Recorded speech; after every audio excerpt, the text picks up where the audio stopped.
on this day when your boss announced 200 million shots in 100 days was why no journalist asked him about the pandemic. I've heard it tonight labeled bad news bias, that we only ask about problems. I'm not sure you were focused on it in the White House. Is it a good sign? In other words, that people think you guys have got this?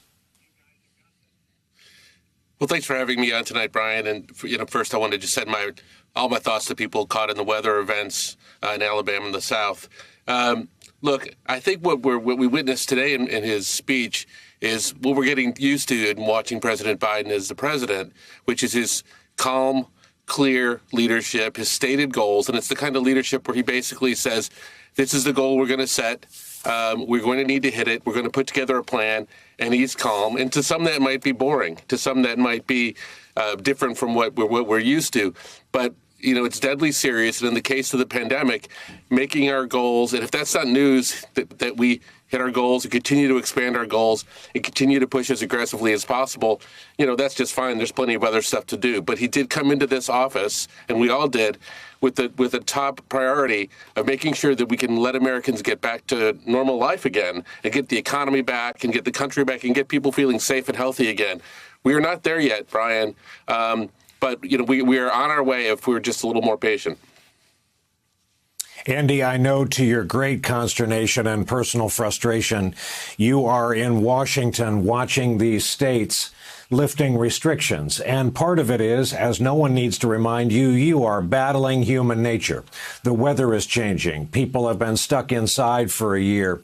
I want to read you what a friend of this broadcast, Dr. Vin Gupta out in Seattle, said today on social media. Florida has the third most cases and fourth most deaths due to COVID nationwide. If Florida were a country, it would be in the top 15 worldwide. Most were avoidable. Now it's an incubator for dangerous variants because of its foolish governor. Protect yourself. Ignore him, Dr. Gupta writes. And the question for you, Andy, what should Americans who are watching tonight be doing that they're not doing?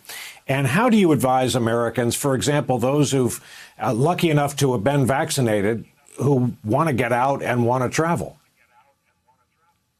So I think we're making progress because the country is pulling together by and large. I don't think we're naive enough to think that everybody is going to agree with the president when he says, hey, let's just wear masks for 100 days, even though I think most of us know that it's good public sense. But if everybody waits their turn, gets vaccinated when it's their turn, as people increasingly are, continues to just keep avoiding crowds, continue to respect the fact that there are still hundreds of millions of people that aren't yet vaccinated. And I think if you're vaccinated, that's one important thing to keep in mind. Yes, there's a lot more you can do. You can hug your family again. You can begin to take steps back to normal life, as the CDC has outlined. But just remember, there's also hundreds of millions of people that are waiting to get vaccinated, that are still not vaccinated yet. Maybe not hundreds of millions of people, but at least 100 million people. And until everybody has had their chance to get vaccinated, let's do everybody that respect of continuing to act as if we're not there yet. Just because we happen to have gotten vaccinated or may have gotten vaccinated, it's a step, but we've got to get all of us there. Hey, thanks for watching our YouTube channel. You should know that you can follow today's top stories and breaking news and catch up on your favorite MSNBC shows all in one place. Download the NBC News app today.